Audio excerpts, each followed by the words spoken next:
All right. It is still NBA playoff best ball season around here at the club. We did a high level overview last week. Now we have the bracket solidified, and joining us to sort through all of the strategic angles for drafting in the dance, we have Spike Week's Erik Beimfohr joining us. We'll talk about some initial thoughts with the play-in game, some angles we like, and then we will hop in the dance where we will compete for that $50,000 top prize. It's the club with Pete, Andy, Clay, and guest Erik. Let's roll.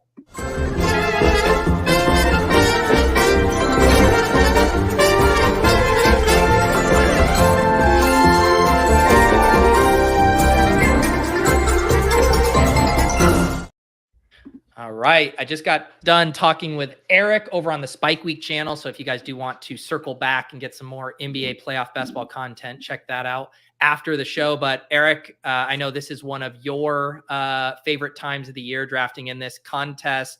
Excited to dive in a little more with you here. Yeah, I mentioned it on the show right before this, so I won't belabor it too much. But to your folks, I really do think like NBA playoff basketball is almost like God's game of gambling right now. It is a lot of people. I mean, there's 6 people in a draft. Pete and I walked through 2 teams on the draft that we just did that were like stone dead immediately. There's a lot of people that don't necessarily know what they're doing. If you do know what you're doing, even if you're like an NBA grinder or not, I think you have a huge edge. And so, especially right now, the NBA is in as good a shape as it's ever been. And I'm so excited for these playoffs. And I think we can get a pretty darn big edge in these contests. And there's a lot of money up top, which certainly doesn't hurt either. Andy, how is the transition going for you? I mean, I assume you're still playing dailies tonight with play-in game stuff, but have you started to kind of reshift your focus to playoff basketball? Yeah, a little bit. I think probably after I finish up my daily drafts today, I'm like pretty far along. I'll start really firing off. I decided to just hold out and wait. I'm gonna max the contest because I mean, like I maxed the Albatross. I'm gonna max the NBA contest. But yeah, now like I think it, especially this year, I feel like it was pretty helpful. I mean, granted, you could draft some crazy super teams early on, but like I don't know, being able to like not draft Giannis or different things like that feels like it's going to be pretty useful. So I don't feel like I'm super far behind. I'm happy to have missed out on like the crazy Celtics value or something. It's so funny you mentioned that, and I was kind of talking about this with Erik, and everyone always worries about the super teams, but I'm working on a video right now for like NFL basketball and kind of like the things you should think about at the different stages of the year, kind of trying to put it out in general as like a reminder, both for myself and other people. Like, and I'm going through the pros and cons of drafting early and late. And like the same things play out here where it's like, oh, everyone had the super teams. And it's like, but guess what? Like the August drafters in NFL have such an information advantage over those early teams too. And it's like, both of those are advantages in their own way, but like they can get offset by that other dynamic. So I don't know. I don't ever really let the super team thing discourage me that much. No, and that's something that comes up in the daily NBA a lot as well. It's like I feel like that conversation happens a couple times, like a year, if not like a month, in the daily NBA, where it's like, oh, Joel Embiid was questionable all night and then is in, and people were getting him in the 3rd round. And my feeling with that is always like, there's so much variance from game to game, night to night. Like, if you really think that your entire edge is lost just because there was like one piece of information that you no longer have or didn't have that other people did, then like you probably shouldn't play anyways, unless it's just purely for fun. So yeah, I'm with you there. Clay, are you excited for the playoffs being set here? Did anything surprise you, at least since we last talked last Tuesday? I'm very excited. Looking forward to tonight kicking off. Just an incredible kind of 2 months here of the best basketball that really you can ask for as a fan and a viewer. And to Erik's point, it's like, yeah, NBA is in incredible shape. Surprising, not so much, I would say. Fascinated by like how the Lakers show up tonight. I think the conversation around like should they or shouldn't they like do a little bit of funny business is a lot of noise, but entertaining, to say the least. If you're not familiar, so the whole theory is like, should they, kind of choose to lose tonight, so to speak. So they will go and face the winner of the Kings Warriors matchup versus being shuffled right into playing the Nuggets in a series. So I don't know. I think you got to just kind of like, try to win every game at this point and let the chips fall where they may, 'cause there's no guarantee you're going to go beat the Kings or Warriors at all. Yeah, I think the odds 100%. movement since we were on the show last is like probably the thing I'm most interested in. But Andy, I'll let you tap in real quick on that, the seeding Oh no, I stuff. was just gonna say I'm totally with you. Like, I think that the Lakers should definitely try to win tonight. Like, I get the idea of like playing the Thunder is more exciting, but like I heard, I think it was Ryan Russillo was saying as well, like for the Lakers with injury concern stuff too, like I think there's a case to be made that the best shot they're going to have at beating the Nuggets is going to be in the first series when LeBron and AD are healthy, and so I think they should. Is definitely AD try to win healthy? tonight. Is AD healthy? As healthy as Never he's ever healthy. going to be. It's all relative with him.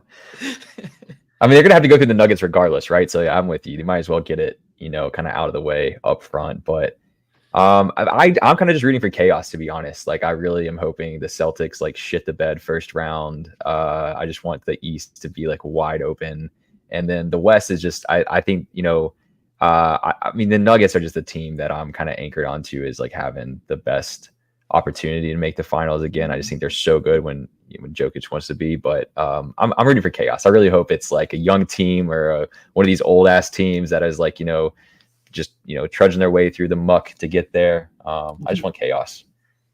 How about this? Because this will obviously inform strategy talk for the dance. But let's go around and hear from you three. Which of the play-in teams you think has the best chance to go far? And that could be however, but who you think can go the furthest? Erik, do you have your lean on the strongest of the play-in teams? Yeah, it sucks because we just talked about for 45 minutes, my biggest stand in the dance right now is the Knicks. But unfortunately, the team that can make the biggest run is the 76ers if they can take down the Heat in the first round. And it's just a path thing. Obviously, the Sixers are not the seventh best team in the East. And then if they were to be the 7 against the Knicks are good, but it's definitely not unbeatable. And then if you get past there, no Giannis Bucks or a Pacers team, it's just a path thing. I'm not that bullish on the Sixers, but at the end of the day, it's Joel Embiid and Tyrese Maxey and the cleanest path. So it's got to be the Sixers for me. Andy, anyone else for you, or rubber stamp the Sixers? Yeah, I think the Sixers would be my answer as well, or potentially even just like the winner of the Sixers Heat game. Yeah.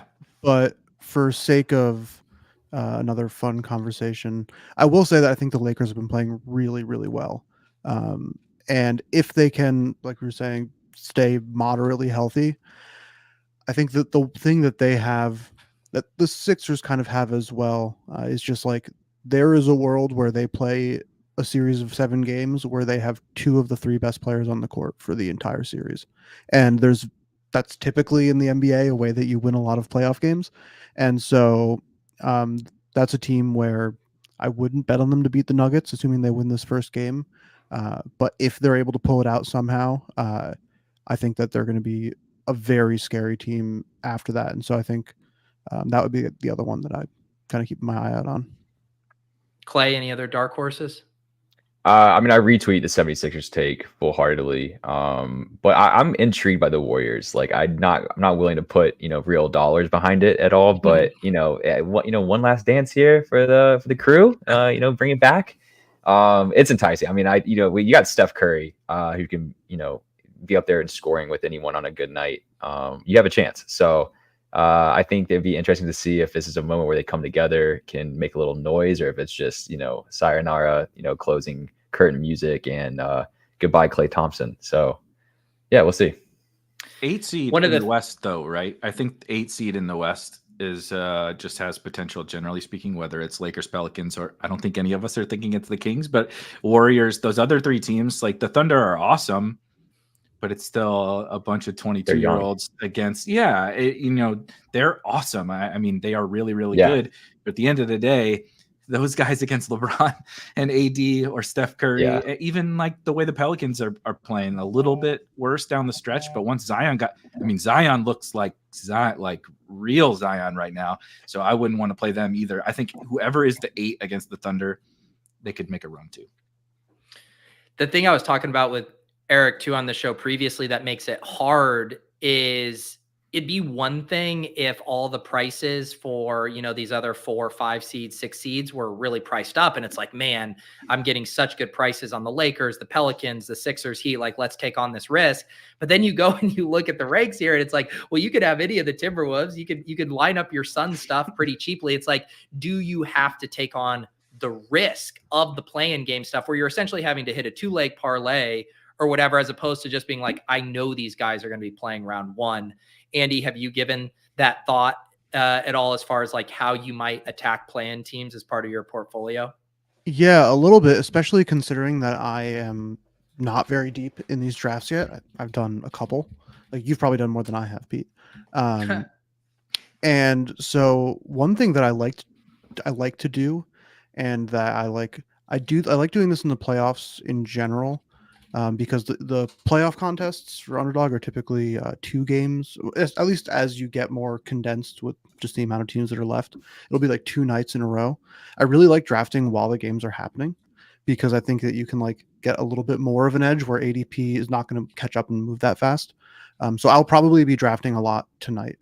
Like, once it's kind of seems clear who's winning or who is in control of the Lakers game, and things Once like AD that. pulls Like, up Campy. yeah, like I think that there actually is like pretty serious value there, both in like people overreacting or people not reacting enough. I think it just like creates some interesting chaos in rooms when there's like active information that you have to be taking in while you're drafting. Well, question, Andy, on that. So the winner will face the Nuggets. Are you going to move up the team that's losing in the Pelicans Lakers game, or are you going to just side with I know that the Lakers are in or the Pelicans are in? I think I probably, more than anything, I mean, I guess it really depends. Like, there is just a case to be made that getting however many games of LeBron and AD is really valuable to advance, and just, if they somehow do pull it out, that's a really awesome combo to have. I probably would somewhat fade whatever the team is playing the Nuggets, unless it was good value, depending on, whatever room you were in. But I don't think it would be like, oh, the Lakers won this game, time to like, have 40% exposure to LeBron and AD. Yep. Erik, maybe for people who aren't familiar, do you want to kind of give just maybe some high level thoughts on how you are approaching these contests, maybe from a portfolio standpoint too, because I know you're drafting a lot of teams. A lot of people will start ripping off drafts over these next few days, like some things that people should be aware of before they dive in. Yeah, my biggest thing, and this is just like, I think best ball, not even just best ball, any kind of market based games, is figuring out where I think the market is most confident, and generally that means overconfident a lot of the times. And with playoff best ball, especially this year in the NBA, basically you kind of see a huge divide. Outside of Luka and SGA, all the top picks are on 2 teams, the Boston Celtics and the Denver Nuggets. So the market has said, rightfully so, they're the best 2 teams. They're clearly the favorites to make the finals and play in the finals. But the market has said, no, that's our finals, right? We like Luka and Shea enough because they're good enough for fantasy that we'll still take them in the first round over Jalen and stuff. But then beyond them, it's a free-for-all. You mentioned you want Minnesota on a team, you got them. You want Phoenix, you got them. You want the Knicks, you want the Cavs, you want, God forbid, the Magic or something. You want those guys, you can have those guys on any team that you want. And so my general approach is to lean into the confidence levels that everybody else has in that and start. I'm not fading Boston and Denver, but I'm being intentional about how I pair them with those other kind of undervalued teams. I don't have much Denver and Boston together, not because I don't think it's most likely, but because I think that's what everyone thinks is most likely. And so I want to win when that doesn't happen. When, Denver gets upset, or, the Lakers beat Denver, right? I want to have Boston with LeBron and AD. or, or with Zion and BI or something like that. And so I'm going through kind of mixing and matching my combinations. And then I do have a couple of I mentioned the Knicks a few different times. I just don't think there's a lot of times where we get the 2 seed in the East with a no Giannis on that side of the bracket and the Pacers is the other team, and nobody wants, and they all play 48 minutes. The whole team plays 48 minutes in every single game. We know we're going to get fantasy scores, and nobody wants these guys. So it's just kind of that one's a specific, unique case, but the rest is just kind of some matchup based stuff. And this is also a good point that's different from NFL stuff, right? Where that each team is going to play the 4 quarters of that game, at least in round 1. Like, you are not guaranteed a certain amount of games in these series. It could be 4, it could be 7. And guess what?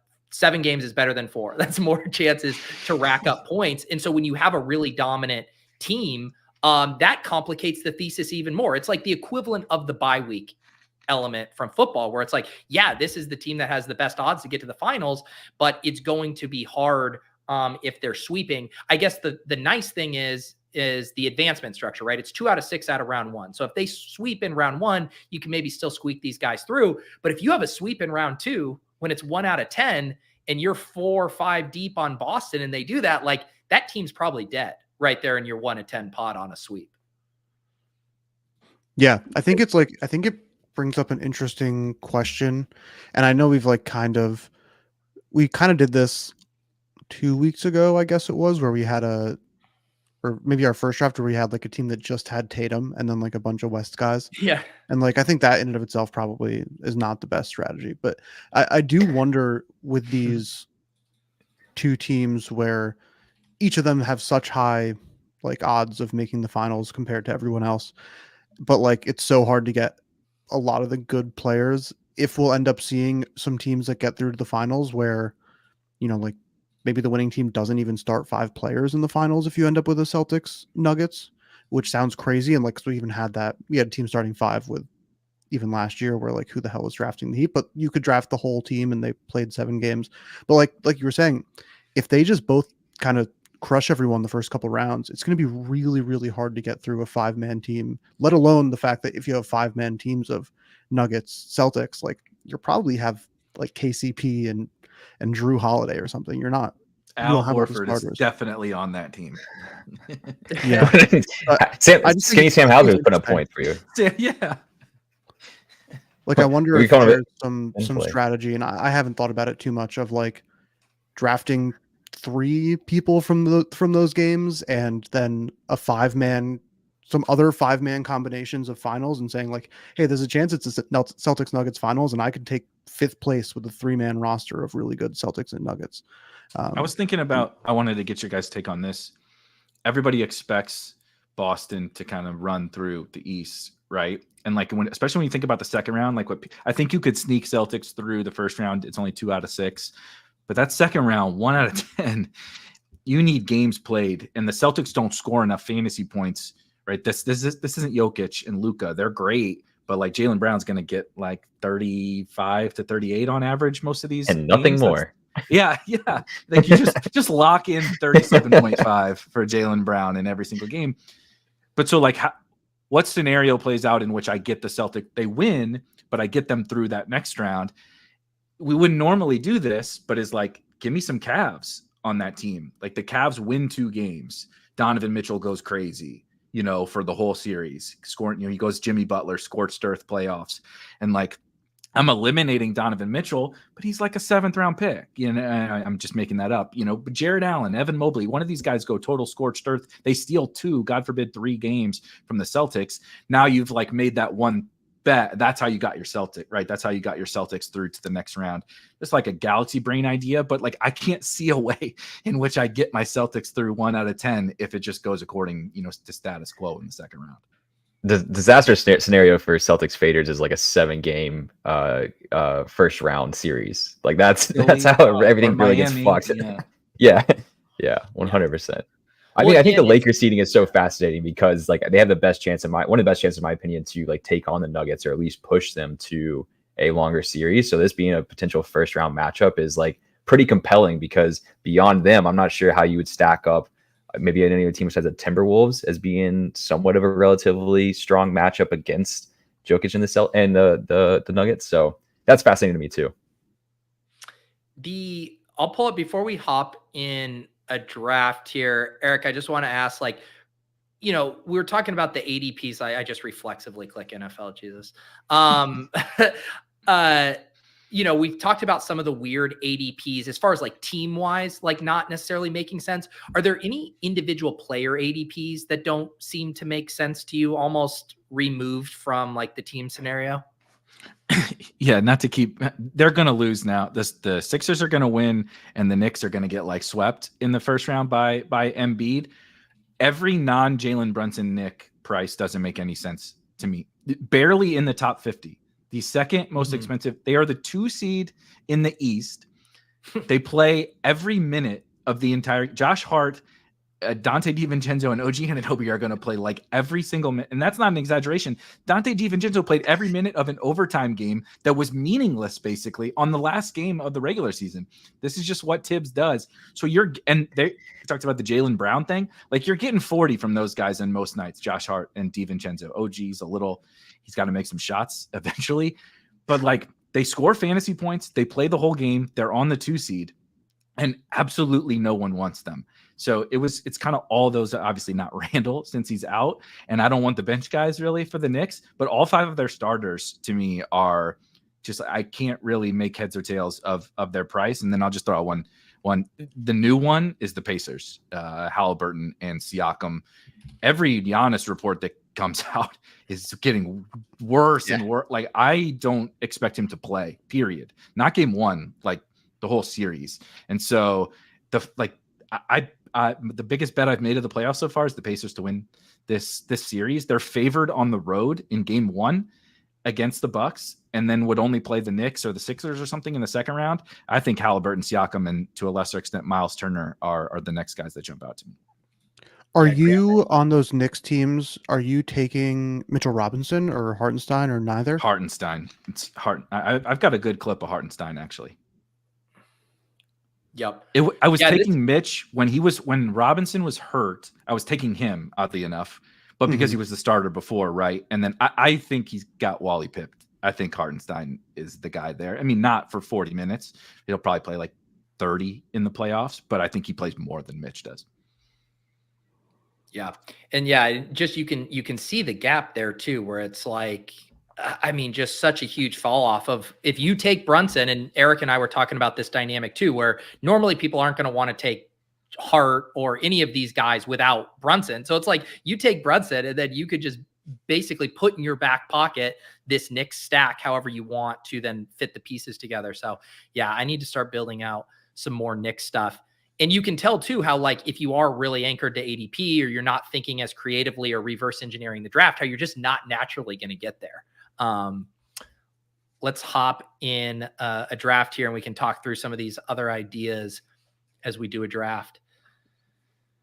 Erik, how do you feel about, like, independent of the team association with Pete's question, like Jaylen Brown's price tag? Because it just feels disgusting to me, aside from the fact that he's pushed up for being the Celtics. Like, and Porzingis too, to a certain extent, but it's just like, in a vacuum, that feels gross. It's absolutely gross.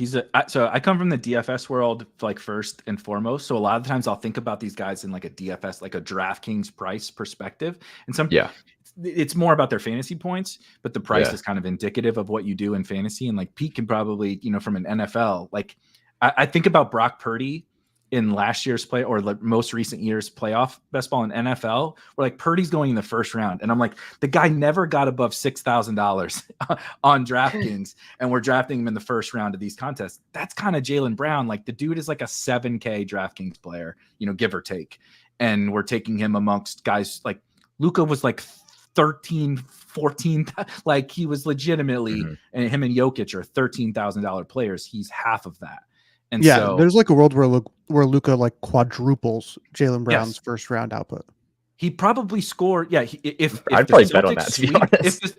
If the Celtics sweep and the Mavs go to 6 or 7, Luka he's gonna score like double in most games what Jaylen Brown does. Like, literally, he can do it in even amount of games. Yeah, like straight up. Like they each played 6 games. Yeah, Luka could straight up triple him up.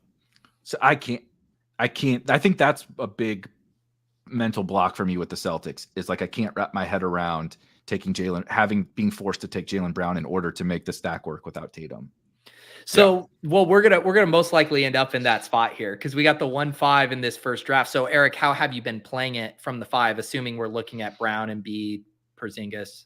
I've been getting funky. I've been taking some Ant. I've been taking some Ant at 5, and just like totally ignoring ADP and looking to some kind of other team. Shea would have been the ideal for me. But I think Embiid. I like Embiid. Even though I'm a Knicks stan, I can pray that they lose. And there's the dream scenario. You take Embiid over the Celtics guys at the end of the first.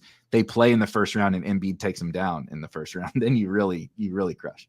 Now we're cooking. You have any thoughts here, Andy? No, I support it. I think it feels good for the guy at the 6-7 turn to get both Celtics guys. Mm-hmm. But chalk. Okay, interesting. Okay, or not. A bit gross. Murray? Yeah, how do we want to build this out on the West now? Then you're hoping Embiid just can beat Jokic in some games in the finals if they meet? Or do you click Kawhi here, Eric? I don't mind that. I don't mind Jamal with Embiid. Yeah. Pete and I were talking. I don't like to go Nuggets without Jokic. Yeah. Because, it's the Jaylen Brown, like Jokic is going to score 75 in every game. And Jokic teams will be in the final if they make it, we assume. But I think the Embiid, your point on Embiid was really, really good. Is like, if Embiid makes the final, him and Jokic kind of offset each other. Now give me Murray, right? And then we'll backfill with Maxey and, whoever else. So it can make sense. But I think Embiid's like the only guy I would do that with.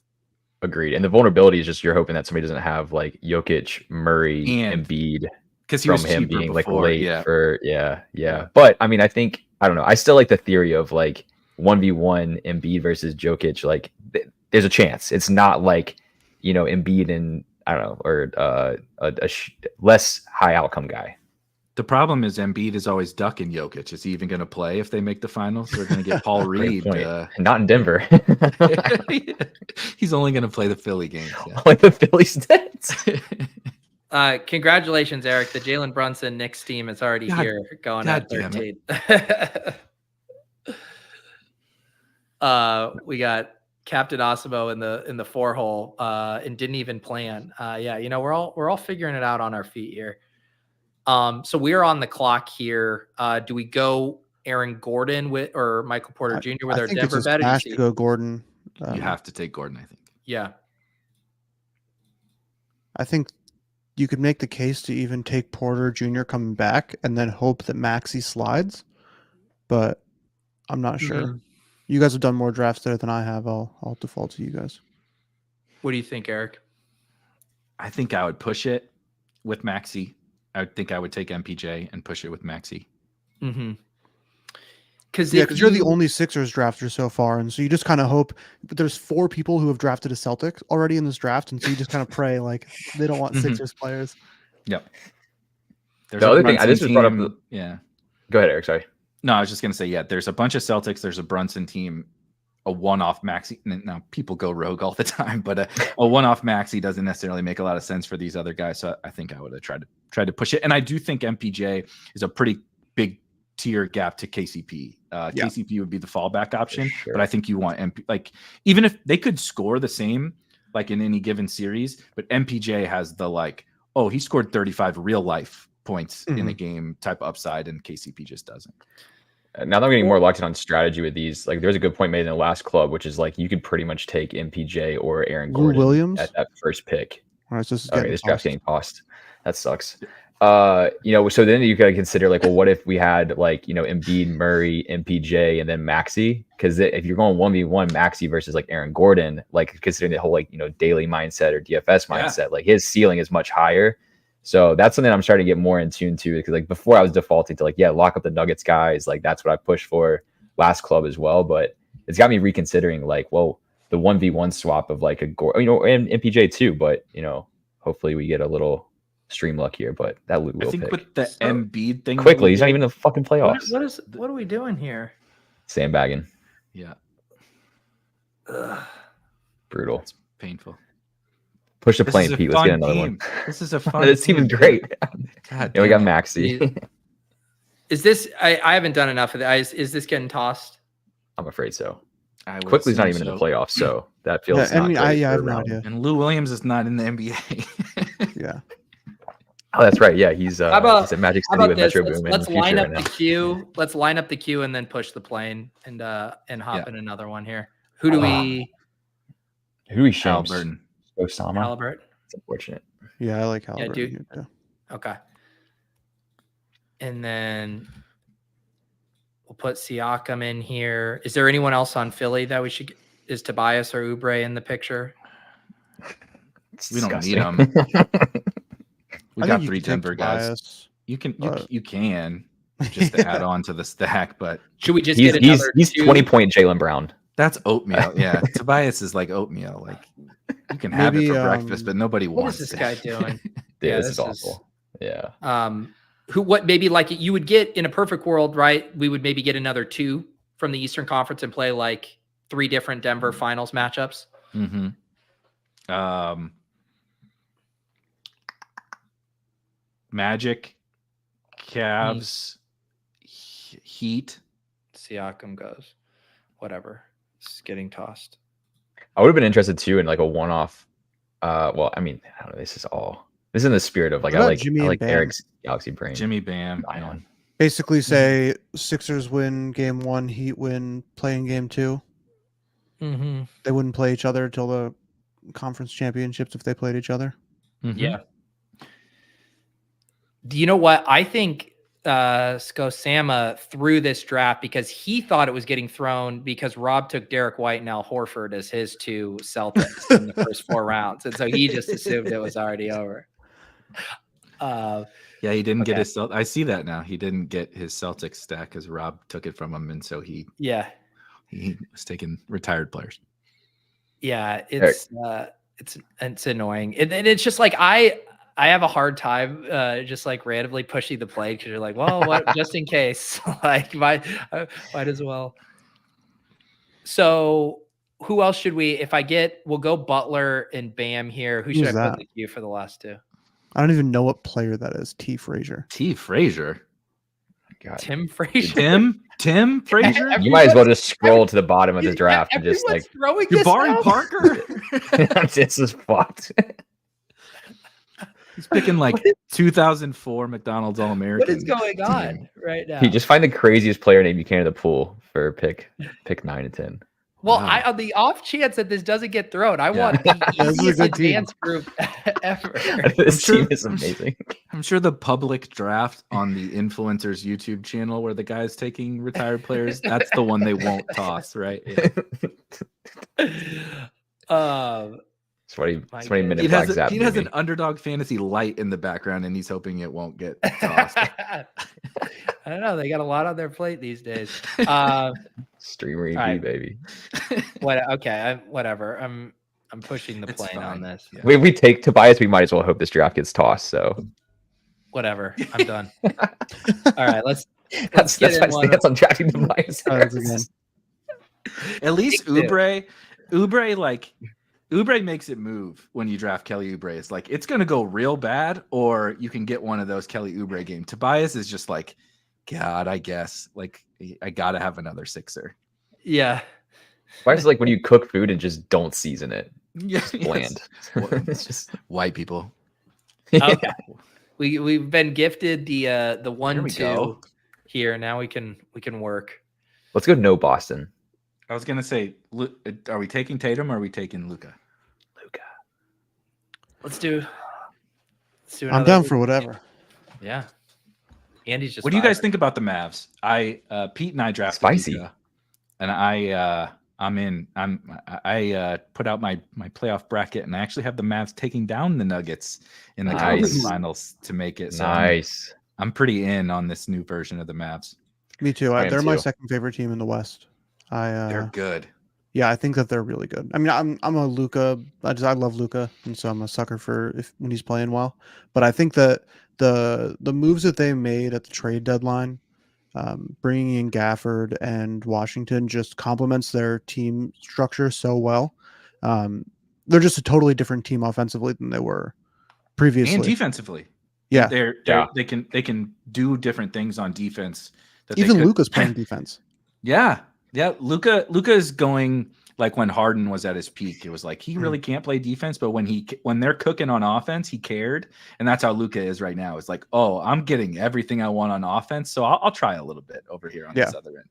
Luka too just feels like if I was going to pick one player that could just go God mode in the playoffs, like across the whole entire league, like Luka has just been his bag the whole season. Like it feels like we're crescendoing in a really positive trajectory. And like I never thought him and Kyrie were going to play this compatiibly together. Their games are so great, but just like the way they are just like, and it's like they have blindfolds on, or just like can see the whole court in like 3D, ultra vision mapping. It's special. So I'm into the Mavs for sure, but that's becoming trendy.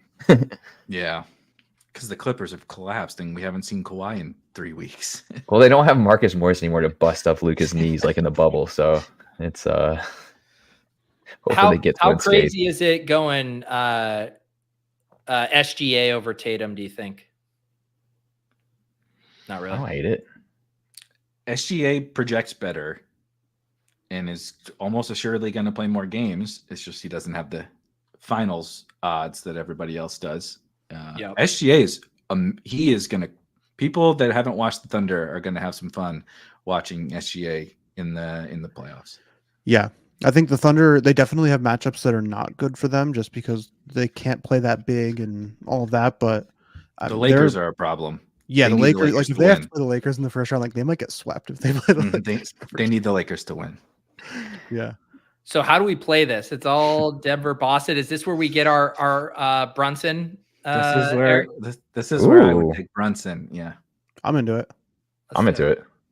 And it's former teammate correlation, Brunson and Luka. Oh, I mean, this is also just one of those situations where you get the chance to like almost fully stack two of the hottest teams in the NBA.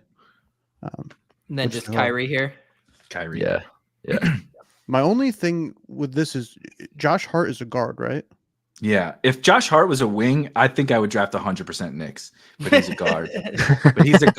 So it's a lot of OG. There's a lot of OG on my teams, which is less fun than Josh Hart. Yeah, like I think we probably are in a position now where we don't want to take another guard at all. Yeah. No. This is like going hyper fragile running back. It's time to take the feet off the gas. Yep. Yeah, we went CMC Pollard Jacobs on this team. Kyrie as Josh Jacobs seems very, very right for some reason. Oh, that feels a little demeaning to Kyrie, but I love Captain Awesomo's just Thunder Hammer team that he's drafting. Oh yeah, got to get your guys. I have no idea what their ADPs are, so I don't even know how. Outside of they're pretty. It's close. I think it's pretty lofty on Jalen specifically. Yeah. Looks like he's planning a commercial shoot out here. Yeah. So we got Dallas, New York going. We know there's nothing we have to attend to with Dallas and New York for a long time. Do we go over to, and we can't do Cleveland with Donovan Mitchell. AD or LeBron. Yes, yeah, I was going to say, what about AD and LeBron? AD, LeBron, or I like it. Yeah, I don't want to do Cat. I don't think it's got to be AD, LeBron. Yeah. Okay. Yeah, we can't do Paul George because that's just like that's cucking to a degree that I can't support here in drafting. You can sacrifice the second round, I think, matchup, but I would not want to sacrifice the first round. It's 2 out of 6 advance from the first round. You can't play. I was going to pose you like in the last draft, like hypothetically, if like you would consider taking like a Zion to go kind of potentially against the Nuggets to push them in the whole theory of you were talking about the Celtics needing to get pushed, they don't sweep a team, like that could be interesting to me, but like that's so much later in the draft. It's not, it's not PG. I will say, I do think there was a pretty good case to be made to take Giannis. I think there's still a good case to be made to take Giannis here. What do you guys? Yeah, raise it, bring it up. I mean, at 23, he's not going to play. I'm being a little stubborn. LeBron, gotta be LeBron. If he falls more, maybe. If he falls back, let's take him. He might. LeBron's a he's great like- wing anchor in the 5th round. Yeah, Like, Giannis is going to or be useless for games. round 1, even if they Yeah. win. I think useless is a loose term, but like he's probably not going to count in your score in round 1, even if they win. So you're betting on them you're betting on them winning a series without him playing multiple games. Like that's tough. When they've already man. been playing like shit, even with I don't know that they would win it even if he was healthy. Yeah. One game of Giannis is worth 3 OGs. That's true. Yeah, that is true. Can't deny that. Yeah, as far as would have having Dame on the way back, the issue there is I just don't think you want 4 guards for this. Like I was looking at that. Yeah. So, yeah, you could take Giannis, Dame. I don't even know if that's like a bolt-on guard later to make sure our final stuff works is fine. But And then Omar passes on Dame there. So would this be a time to do you can another? You can do the Pels thing on this team if you really wanted to, and bring back the Knicks at the end to be. This would be a Knicks makes the finals team. You just hope they both make it, like out of the play. Like you would need the they both Pelicans have to make it out of the play-in, but Pelicans to win. Right? They're going to be on the opposite sides of the bracket. Opposite ends. They can. Yeah, they could play. So play Knicks by 3, and then live for 2 finals. The winner of Los Angeles, Pels, or Dallas. Yeah. Yep. That's kind of fun. Mm-hmm. Could the Lakers and Pelicans hypothetically meet again in the playoffs? They could play in the finals. That would be the only play the play-in tournament. Play in the play-in and play in the conference finals. Sick. That's hilarious. That's the chaos I'm rooting for. Like that would be amazing. It's wild when you look at the line movement. So like last week when we were on the club, the Bucks were at plus 800 for their championship odds, and now they're down to 1500. And then the Knicks took a hell of a jump they were plus 6,000 last week, and they're up to 3,300. Is it Brandon Ingram? Ingram. Yeah. Can you grab Hart first, or no? Because we're not going to be doing another guard. Yeah. Yeah, and also like, yeah. Ingram, I think we probably want Hartenstein on this team too. I guess I was thinking Hartenstein and Gafford. Yeah. Because wing were pretty good. Well, I guess one more. Well, I wouldn't hate putting PJ Washington on the team. That could work. We need a wing from Dallas or New York, right? Because if we want that to be a potential finals matchup, we need a wing from one of those teams. Or is Washington a big in this? And I think he's a wing, right? No, PJ's a Washington's a wing. Wait, yeah. So we want OG? I almost think we want to go Gafford. OG. I think it's OG, Gafford, Hartenstein. Yeah, I think that's right. Because we need to make sure our wings and bigs are covered, and right now it's only covered by Lakers and Pelicans. A little fragile. To go really well or real poor. Well, when they beat the conference championship, guys, it's gonna look like we're fucking raking, dude.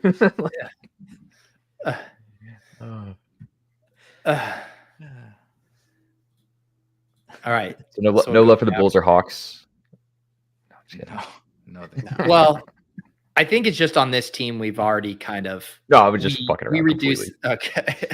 In general, I mean, whoever's coming out of that and playing the Celtics, God bless them. If one of those 2 teams are winning, wow, love it. That's not great.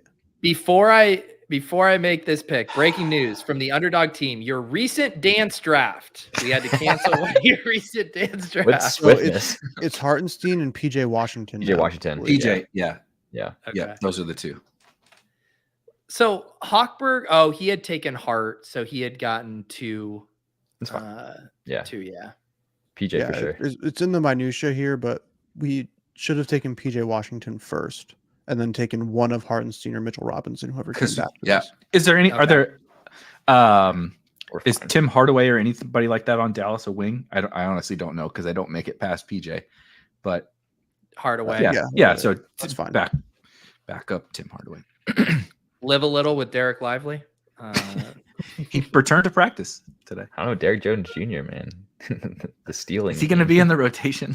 No, I don't know. Probably not. But he's good. He's good for like 2 steals a game. Nothing else. Him and Exum. I like both of them. So, what do you think of this team overall. This is a pretty unique team, I'm guessing, even for your builds, Eric, as someone who's been doing Knicks, Dallas, and Pels.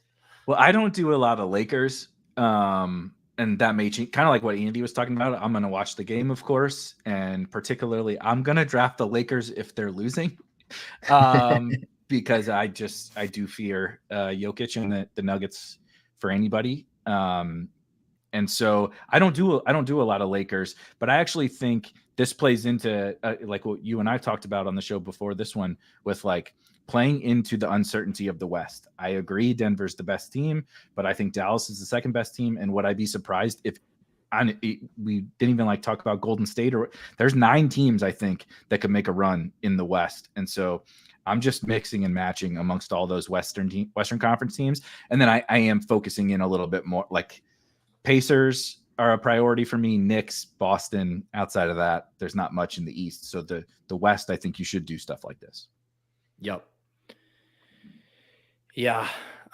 It's Mookie circling back. The Bucks are still a slight favorite in that series, and I think we'll see Giannis back at some point in the series. Yeah, I mean, he brings up the 2 of 6. That is the one thing where it's like you can probably live without Giannis for the 2 of 6. It's like, but you can't live without him for the 1 of 10 the next round, right? Yeah. And they're going to lose, so you're not going to get him for the 1 out of 10 anyway. This team has great viewership sweat equity, because however the game goes tonight, we win. It's true. We're That's great. True. We're tonight's tell the story. Like, we're great. Your team has to tell a story, and we get to tell a story no matter what happens. And one of these teams is going to beat the Nuggets, and then we're really, really cooking. Oh yeah. So here's the final team. We got our 3 guards at the top: Luka, Brunson, and Kyrie. Our wings, LeBron, Zion, Brandon Ingram, and then PJ Washington. So we have 1 Dallas guy live for the finals. And then our bigs, Anthony Davis, and 2 guys who I learned of today, Daniel Gafford and Isaiah Hartenstein there. So always nice to learn some new players here. But yeah, I think we've had some weird rooms. I think if you take some of these ideas and hop in a decent amount of drafts, you'll get some cleaner versions of these teams. should Unfortunately, Steph Curry be getting drafted? What's that? Should Steph Curry be getting drafted more? What do you think, Eric? I have him. I totally hedged that. Like in our rankings, it's maybe like I think that there's probably certain specific teams where you're going to run into like, oh, maybe I should take Steph Draymond back here or Steph Wiggins or whatever. I think it's pretty rare. I think it's pretty damn rare that happens. So like you might have if you draft 150 teams, maybe a handful of Steph, but that's about it. Andy, did you have a big bink last night? Not last night, but a couple nights ago, yeah. A couple. He's already moved on, John. It's just what day of the week is it? Yeah. Yeah, no, my biggest accomplishment over the last week is that I had a really high advance rate in the Albatross. That's I'm now a golf best ball sharp. So that's my newest thing. Yeah, last season I think I legitimately advanced 10 out of 150 lineups. Wow. In the first round. And this time I had like 90, which felt good. How much of it did Scotty Scheffler drag like every team through? I don't think so. He definitely was super helpful, but there were a couple guys who were going pretty late who ended up putting up some serious points. Nice. And so you didn't have to have Scotty, especially it's 2 out of 6, so it's pretty nice first round anyways. The future stuff is where it's a little bit harder. Yeah. But yeah, I had a nice NBA win. It was nice to get one more before the end of the season. But I'm super excited for the playoffs. That was where I had my most success last year, because I think it helps for me because I do my own projections and everything. And as you get into the playoffs, it's a little bit more projectable, a little bit less crazy. And it also is really, like I was saying earlier, especially as you get later into the playoffs, a lot of the drafts are for 2 nights of games. And a lot of people just copy ETR's rankings or something, and you can't do that when it's 2 nights of games. And so like actually drafting with projections and rankings versus the rest of the field who doesn't have them available where they had them all season is actually super helpful. So that's my shield to anyone who like the NBA stuff is if you're doing your own projections and stuff, It is, I think, a pretty big edge. It's like in the, that Thanksgiving slate too, I remember too, where they don't put in the ADPs. And it's like, if you just set your rankings, even loosely based on projections, you're already at a pretty big advantage there. Erik, if people want more NBA playoff basketball content, what do you guys got going over on Spike Week?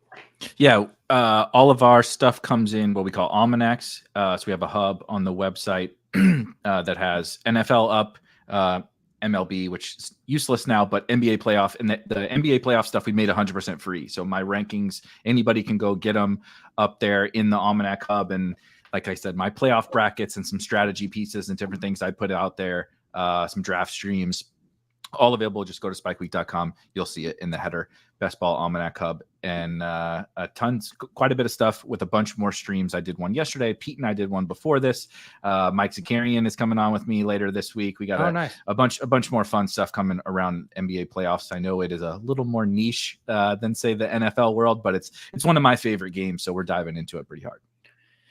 Do you guys think overlay in the dance? I'm checking now, 55%, and it locks Saturday at noon. I assume people pile in between now and Nothing meaningful. Nothing. Yeah, meaningful. I don't think it'll be enough where it totally moves the needle. Yep. None of the daily bros have been piling in too much yet. So Saturday, if you want to snap fill drafts, wait for Saturday morning, because it's going to be like I remember when I was trying to pile in the last couple of years. If you don't want to wait, you don't have to wait really right now either. But man, Saturday is just everybody piling in at the end. It's crazy. Yeah, I'm gonna try to multi-table like 10 at a time, so we'll see how it goes. Wow. I made my own new multi-tabling tool. Maybe I'll share it with everyone one day. But it lets me get my full team view from the active drafts tab, so you can jump between active drafts and see your whole team and like the draft history without having to actually go into the draft. Oh, that's a good idea. That's and so it makes it like actually way easier to multi-table because you don't have to have. I'm gonna steal it. 10 different I'm gonna tabs steal that, Andy. I'll share it. Is this a chat GPT assisted tool here? This one I actually wrote all by myself. I grabbed it from someone else who had done something similar, and I just made it a little bit nicer. And there you go. But nice.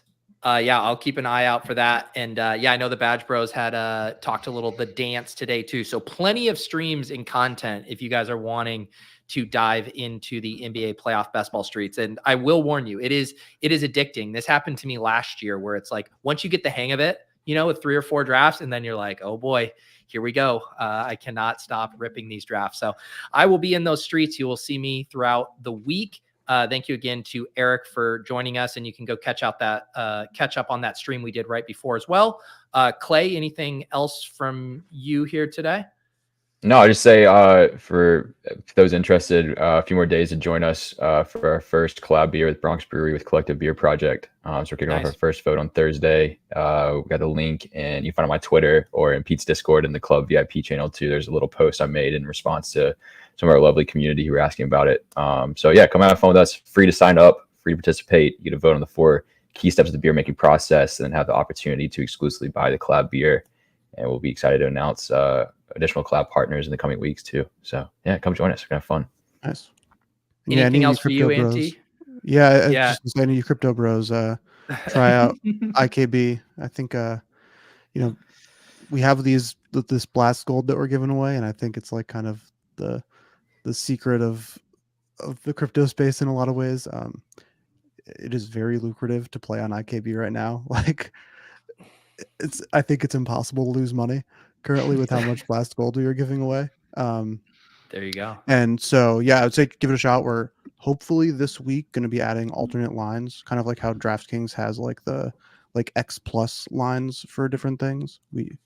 Nice. Our data provider should be hopefully adding that. So pretty excited. Yeah, one of these days when we're not horribly bleeding money in the crypto markets, maybe we can do a state of the market at some point.